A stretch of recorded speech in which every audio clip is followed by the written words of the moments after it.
Emalunga lamaningi EFF ahlangene eSoweto ukutotfula luhlelo lelitoseta lenhlangano ekutfoleni emalunga nekukhulisa abelungu balenhlangano bofinyelele ngetulu kwetigidzi. Kwanyalo lenhlangano inemalunga langetulu kwetinkulungwane letingemakhulu lasitfupha. Ngetulu kwekutsi Malema abe nemaphupho ekuba ngumengameli walelive. Uneliphupho lekutsi lenhlangano ifake emabhukweni emlandvo ngekudlala indzima ekuletseni tingucuko kulelivekati leAfrica. The unity of Africa and its economic liberation and the reclaiming of its land and the minerals and natural resources is going to start here in Southern Africa. Malema uthi iNingizimu Afrika kufanele isekele iRussia. Lokutana nobe kunekwesaba kwekutsi iRussia ingahle ihlasele iUkraine.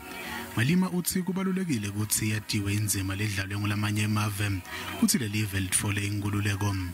Not because Russia is a communist Russia as is today, but Russia gave us weapons, gave us food, trained the soldiers of Mkhonto Wesizwe, and made sure that when they come back to South Africa, they must fight the apartheid regime. Lenhlangano itawuqala itfule uhlelo lokwamukela emalunga lamasha. It's after recruiting more members in the EFF, after reaching your target, we are going to call for membership induction workshop.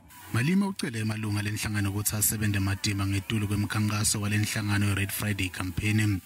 Lenhlangano itobuyela eHector Petersen Memorial ngengongoni kutobala emalunga ayo kuloku lekuhlosile ukuthi ibe nemalunga langetulu kwetigidzi.